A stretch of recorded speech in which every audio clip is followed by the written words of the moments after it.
Welcome to Debbie's Grow, where we talk about issues that matter to the state, void of politics, fear of favor.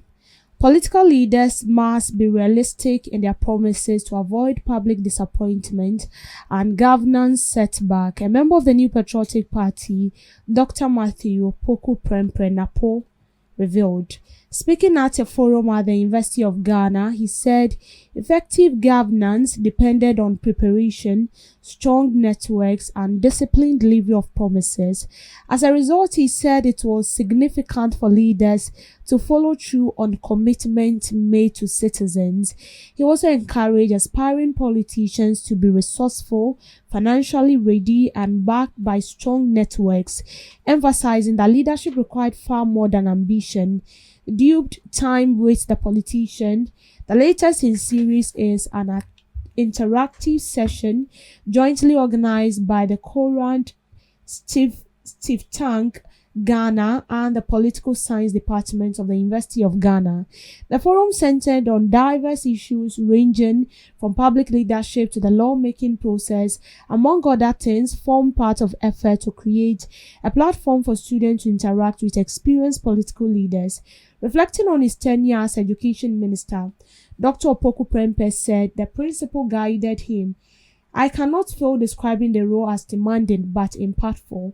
He identified management as a major challenge in political leadership, arguing that weak management structures often resulted in institutional inefficiencies and stress that the ministry, as a human resource backbone of the country, required particularly strong system. While he said he would not wish to return to the ministry due to the pressure associated with the role, he stated that he remained committed to contributing to education policy from other platforms. He counted among his achievements the successful management of the education sector for 4 years without any major strike from labor unions. He pointed to Germany's technical education model as a key reference point that has shaped reforms in Ghana's technical and vocational sector. He also said that although government provided equipment to technical institutions, inadequate technical capacity sometimes limited effective utilization. He also pointed that political and societal pressures often contributed to corruption in public office, describing it as a systemic challenge. He added that governance challenges in Ghana's ministry were technical and required competent leadership and strong managerial expertise, stressing that effective governance ultimately depended on appointing the right ministers and technocrats. So this is from NAPO, former Minister of Education. He said political leaders must be realistic in their promises to avoid public disappointment. In a way, when I saw this, I was quite happy, but then something also came in mind. And I don't know whether I'm the only person who have experienced this, or maybe you also did. It's as if anytime our leaders are in opposition, I mean, their thinking is on point. It's in alignment. Like, I don't know whether I'm the only person who sees this or feel it. Maybe, just maybe I'm the only person. But pushing that aside, what he's saying is true. I feel like for the previous years till now, our political leaders do not, excuse my word, think outside the box. One thing they do is because they want to attract a favor from you. I mean, they do anything, like they go the extreme, making promises that they know they cannot fulfill just to gain the vote. So in a way, let me say some of them are sycophants because they can do whatever it takes to get that vote.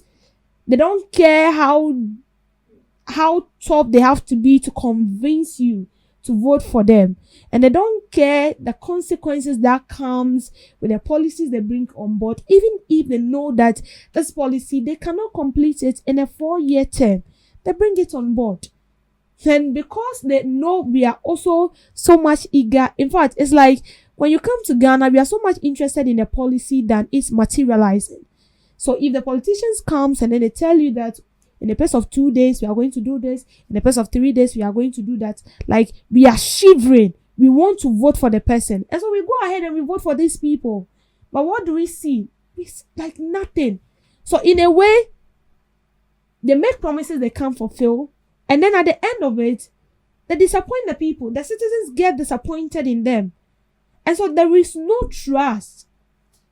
There is no trust. Let's just be sincere. There is no trust. And you see, anytime election time is due, or election is due, a lot of people get fed up to go and vote. But some still go to vote. I mean, someone will tell you that, well, we don't have any option. We still need to vote. So they will go and vote. We have people who say, I'm not voting because even if I vote, it is still the same thing. There is no improvement.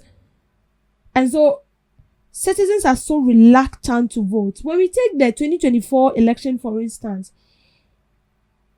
I was fortunate to be among the people who went on the ground to cover the election.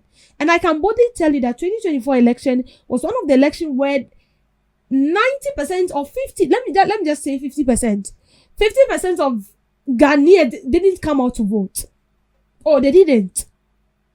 Because you go to some centers, and then when you speak to the electoral commissioners who are being deployed into these centers, they will tell you that, okay, fine, this is the number of people we are expecting. But communicating with them or interviewing them, I got to realize that maybe they were expecting like 1,000 people, and out of that 1,000 it was 150 who came to vote. So the rest, what are they doing in the house? This should send a clear message that the people are tired. And that is the truth. They are tired. And this is not one center. It's cut across. 2024 was one of the elections where 50% of Ghanaians didn't come out to vote. They didn't. Because they are just tired. Anytime these politicians come on board, it's one promise after the other. One promise after the other. And I feel like they are not learning. Because if you are learning, I'm not sure you still go by this one-way approach of making promises that you cannot fulfill. I've been saying this and I'll continue to say it. I don't know where the pressure comes from. Bring out policies you know you can complete within your 4-year term. As simple as that. And you see, the more reason why these politicians do that is because they also feel like if the policies they're bringing on board are not the manifestos they're reading to you, if they are not enticing, if it is not, should I say, appealing, they will not vote for you. And so that is what we, the citizens, that is what we are interested in. We're just interested in the manifesto. We're interested in the candidates coming and then telling you that, oh, in the space of 1 month, I'm going to construct your road. In the space of 1 month, I'm going to build a multi-standard school, a multi-standard industry, processing, manufacturing industry. And then we are so happy, we are clapping. And the most serious aspect is they will come and cut the sword. They are so good in that. They will cut the sword where the chief is present, the elders are present, the community members are present. They will cut the sword and they will do nothing on that land. And you see, the most painful aspect is that the same land that were being given to whoever it says that was on board to build that school or that industry or that health facility that they've promised to build, the land that was given to them, sometimes that land was maybe occupied by a market. Maybe it's a marketplace. Sometimes someone's property. Then they collapse the building. They scatter everything just because they want to build a multi-standard manufacturing industry. They want to build a facility. They want to build a school. And they'll come and cut the sword. I mean, they want to ignite that kind of excitement in you. Then after they've cut that sword, I see what you don't get to hear of them. Then that is when you see people demonstrating. They destroyed our properties, they collapsed our house, they said they want to build this, and after 3 years, they are not building it. Now we are left stranded. And then you hear someone saying that I have a kid of 5, I have a kid of children, 6 children, or maybe 10 children. I don't have a husband, I'm a single mother, and I'm taking care of these children. This is where I used to make money. They collapsed this place in the name of building a health facility, in the name of building a school, and the school is not built. So in a way, you've destroyed the income of the livelihoods of these people. The promises you've made to these people, you didn't fulfill it. So right now, what do you expect the people to do? And you see, that is why lots of people will tell you that politicians are liars. And it's true. It's true. All the manifestos from the previous government we've experienced up to now, all the manifestos they've read, how many of those manifestos were they able to fulfill? How many? We can mention about 101 of them. How many of them were they able to fulfill? The ones they started, they left it. They left it to rot. And it's as if it's their own money. But this is the taxpayers' money. This is my money. This is your money. And you see, that is why sometimes I call for a national development plan. If we should have a national development plan, we know that if it is CPP, if it is DMP, if it is whatever PPP that is coming on board, we know that in your 4-year term, you're going to focus on building infrastructure, building schools, building health facilities. Then you focus on that. Then we know within a pace of 4 years, that is what you are doing. If in a pace of 4 years, it is road you have to construct, we know in a pace of 4 years, that is what you should do. But because we don't have it, and because we the citizens are only interested in plantain chips and yogurt, when they come and they deceive us, that is it. Then we follow them. And so in a way, I feel like we the citizens sometimes are at fault. Because we know the right thing to do and we don't do it. And so these people have also taken advantage of it. And to the politician, sometimes you feel as if you are fooling the people. But when that D-Day comes, that D-Day where the person will go and stand in that box and vote, that is when they also show who they feel like can do the work and do it well, and they're going to vote for that person.